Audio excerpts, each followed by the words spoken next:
Jeffrey Dahmer, the Milwaukee Cannibal. In the annals of American crime, some names remain fixed in infamy, not just for the brutality of their crimes, but for the terrifying glimpse they provide into the darkest corners of human psychology. Among those names, one stands apart: Jeffrey Lionel Dahmer. Known after his arrest as the Milwaukee Cannibal, Dahmer's crimes horrified the world in the early 1990s. But the story of Jeffrey Dahmer did not begin in that small apartment on North 25th Street. It began decades earlier, in the quiet suburbs of the American Midwest, where early warning signs were overlooked, where family turmoil shaped his childhood, and where the seeds of one of the most disturbing killing sprees in modern history were planted. Jeffrey Lionel Dahmer was born on May 21, 1960, at Evangelical Deaconess Hospital in Milwaukee, Wisconsin. He was the first child of Lionel Herbert Dahmer and Joyce Annette Flint Dahmer. On the surface, his arrival seemed ordinary. The Dahmers were a young Midwestern couple, his father a graduate student in chemistry, his mother a homemaker who struggled with her own health issues. But beneath the surface, the Dahmer household was already fragile. Lionel was focused on his studies and later his work as a research chemist. Joyce, meanwhile, battled anxiety, depression, and what later accounts suggest was an addiction to prescription medications. She was often bedridden, consumed by her ailments, and frequently clashed with her husband. Arguments in front of young Jeffrey were common.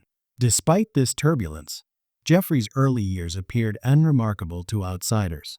Photographs show a smiling, blonde-haired boy with a wide grin, but those close to him noticed subtle differences even as a child. At the age of 4, Jeffrey underwent double hernia surgery. Family members later recalled that he was never quite the same afterward, quieter, more subdued, almost as though the operation marked a turning point in his demeanor.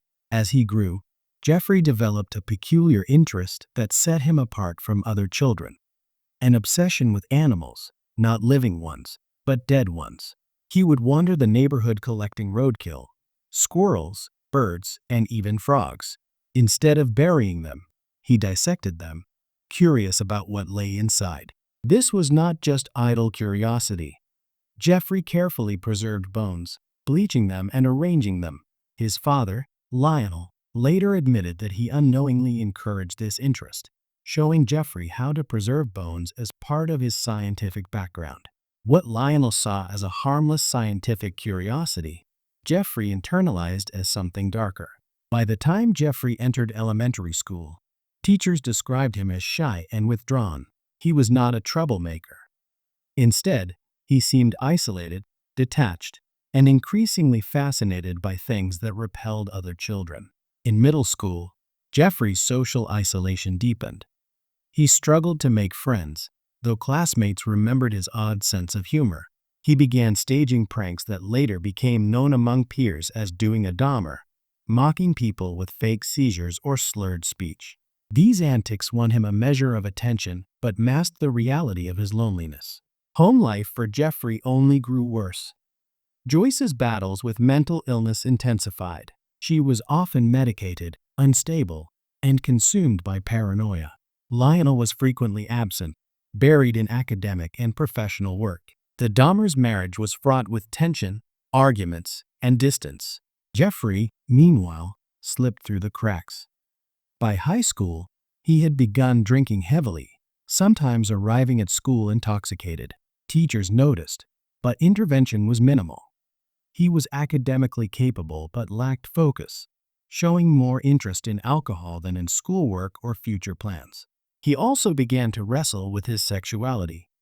Dahmer realized during adolescence that he was attracted to men, but this was the 1970s in Ohio, where the family had moved to the town of Bath Township. Being openly gay was far less accepted, and Jeffrey kept his desires secret. Over time, his fantasies of intimacy merged with violence. He imagined controlling and dominating men so they could never leave him. This combination, secrecy, isolation, alcohol dependence, and dark fantasy, laid the groundwork for what would later explode into violence. In 1978, Jeffrey graduated from Revere High School. His parents' marriage, by this point, had completely collapsed. The divorce was finalized that same year. His mother took Jeffrey's younger brother, David, and moved away, leaving Jeffrey behind in the family home with little supervision. It was in this context of abandonment and instability that Dahmer committed his first murder. On June 18, 1978, Dahmer picked up Stephen Hicks, a 19-year-old hitchhiker, near Bath Township. Hicks was on his way to a rock concert in Chippewa Lake Park when Dahmer offered him a ride. Instead of going to the concert, Dahmer lured Hicks back to his empty house, promising beer and companionship. They spent several hours drinking and talking. But when Hicks eventually said he wanted to leave, something inside Dahmer snapped. He did not want to be alone again.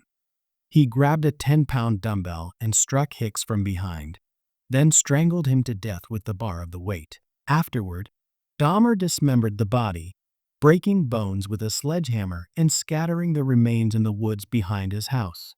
It was a brutal act of violence, shocking in its suddenness, and yet at the time, no one suspected him.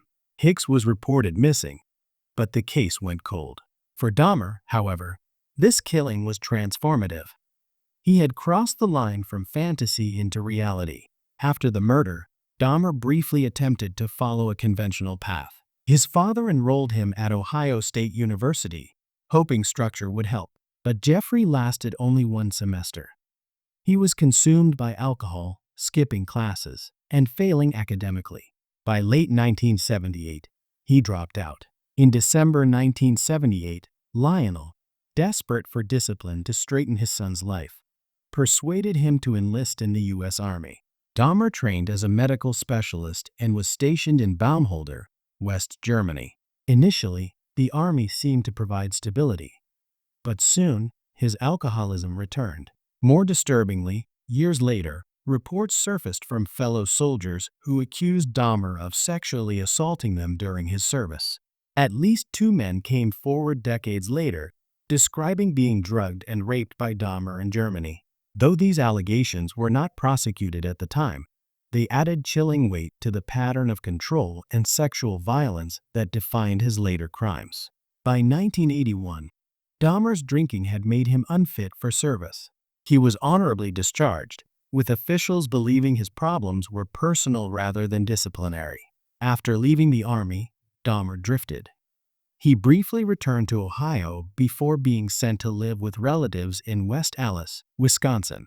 His behavior grew increasingly erratic. In 1981, he was arrested for disorderly conduct and public drunkenness. In 1982, he was charged with indecent exposure.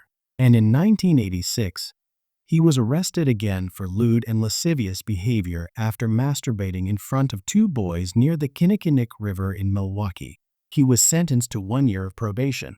Through these years, Dahmer struggled to hold steady employment. His drinking remained constant, and his isolation deepened. His fantasies of dominance and control only grew stronger. For nearly 9 years after killing Stephen Hicks, Dahmer did not kill again, or at least, none that have ever been proven. But in November 1987, the dam broke. That month, Dahmer checked into the Ambassador Hotel in Milwaukee with Stephen Twomey, a 25-year-old man he met at a bar. Dahmer later claimed he had no memory of killing Twomey, only that he woke to find the man dead beside him. Panicking, Dahmer purchased a large suitcase, stuffed Twomey's body inside, and transported it to his grandmother's house, where he was living at the time. There, he dismembered the corpse and disposed of it in the garbage. Unlike with Hicks, Dahmer did not scatter the remains but destroyed nearly all evidence.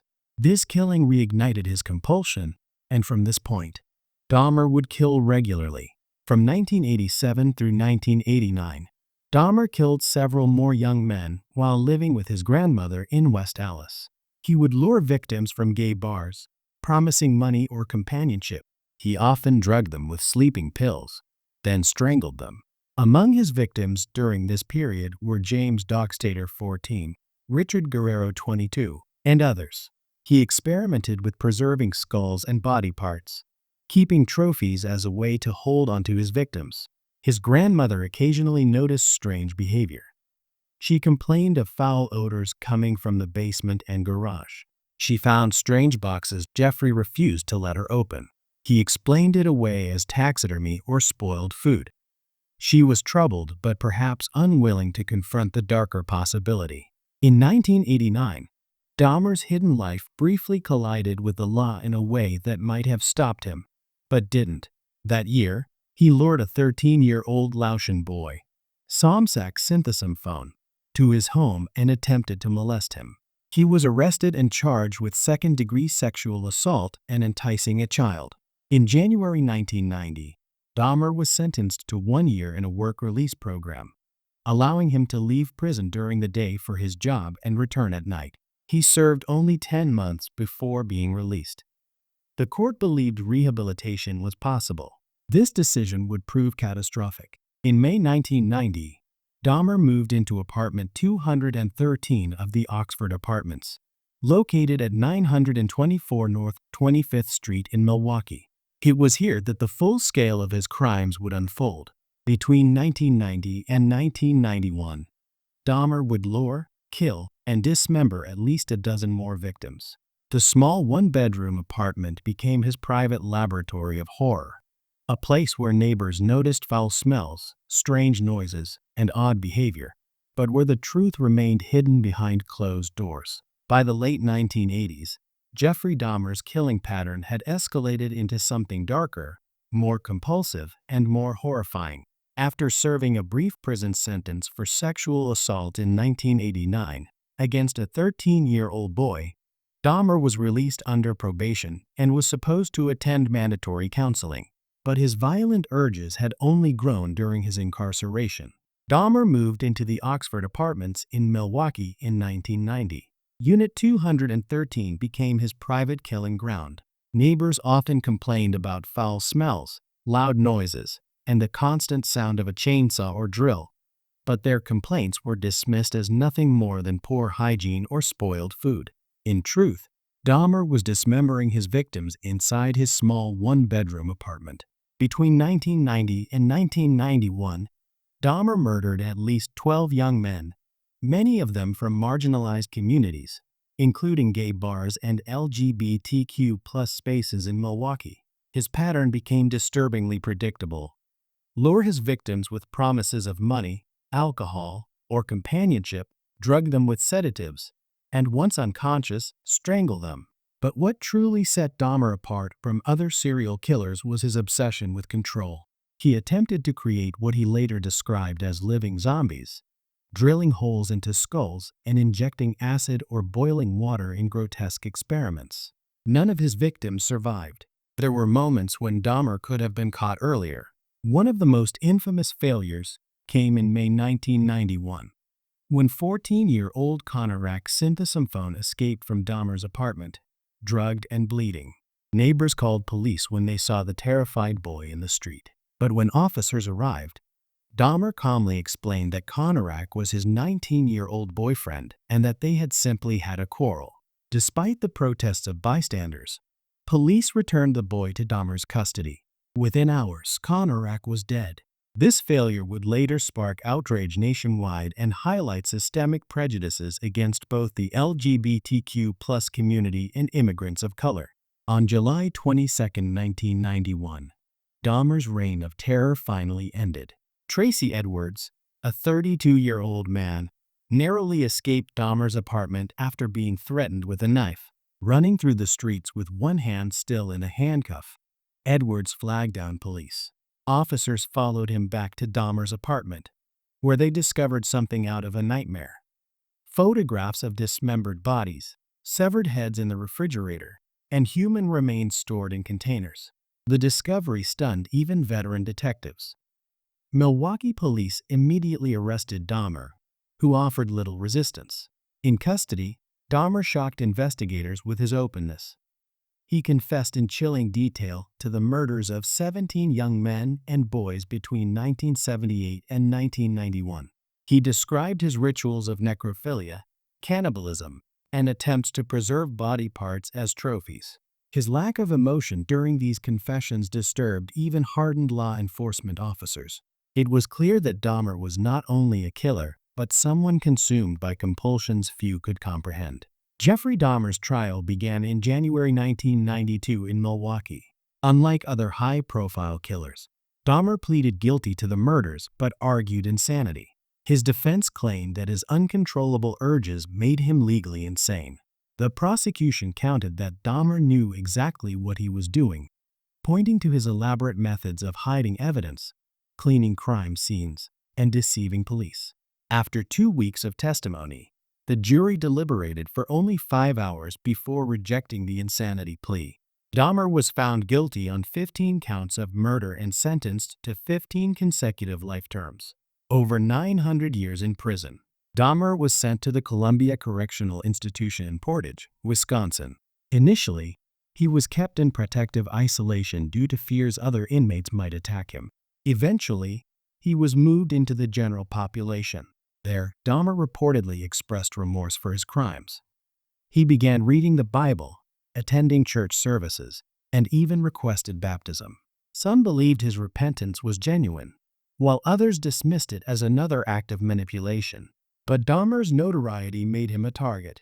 On November 28, 1994, Jeffrey Dahmer was beaten to death in the prison showers by fellow inmate Christopher Scarver. Dahmer was 34 years old.